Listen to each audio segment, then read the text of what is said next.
une graine à planter. Un investissement pour ton avenir et rêver.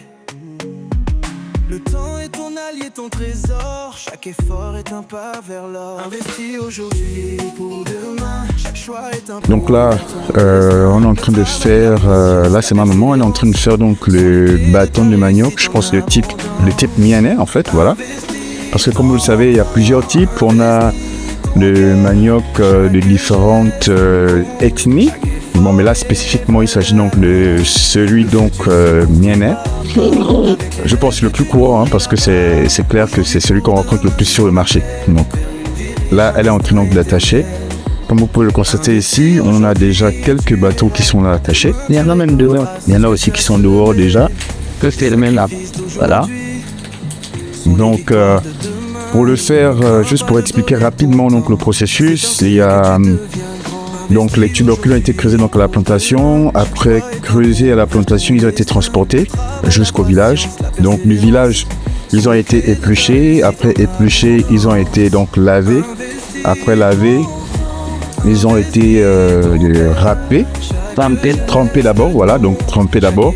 Ils ont été trempés. Après trempés, ils ont donc dû fermenter pendant un nombre de jours, un certain nombre de jours. Et donc après cette fermentation, justement, ils se ramollissent. Et quand ils se ramollissent, après on les râpe. Donc quand on parle de râper ici, c'est-à-dire on a ces râpes là qui sont là. Voilà ici. Ce sont des tôles en fait qui sont perforées avec un certain diamètre précis. Et donc du coup, on fait un mouvement circulaire avec donc les tubercules qui ont été trempés, donc qui ont fermenté. Donc on les râpe, et quand on les râpe, après on les met justement dans ces grandes cuvettes que vous voyez ici. Et ah d'accord.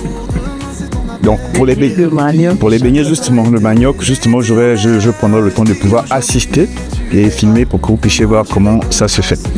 Donc après, pour revenir sur le processus, après le râpage, on va donc mettre la pâte de manioc dans un grand sac où on va pouvoir presser. On va mettre du poids dessus pour pouvoir faire ressortir l'amidon.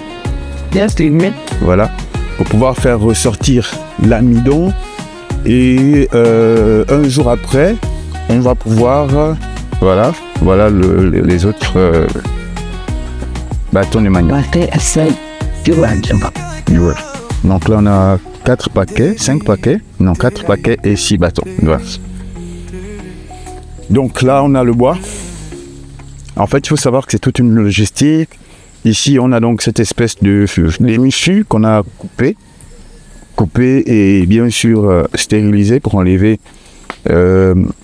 l'huile qui est à l'intérieur. L'huile qui vient à l'intérieur, il faut savoir que c'est de l'huile, hein. C'est pas le produit chimique, c'est de l'huile. Donc il y a tout un processus qui permet de pouvoir désinfecter en fait ce fût. Et après on va faire bouillir de l'eau jusqu'à une certaine température. Et on va mettre ces bâtons de manioc là, on va les mettre donc ici. Voilà. Donc voilà, c'est un peu ça actuellement. Là, on a mon garçon qui est là, mon super champion. Nous sommes au village donc Rallier, à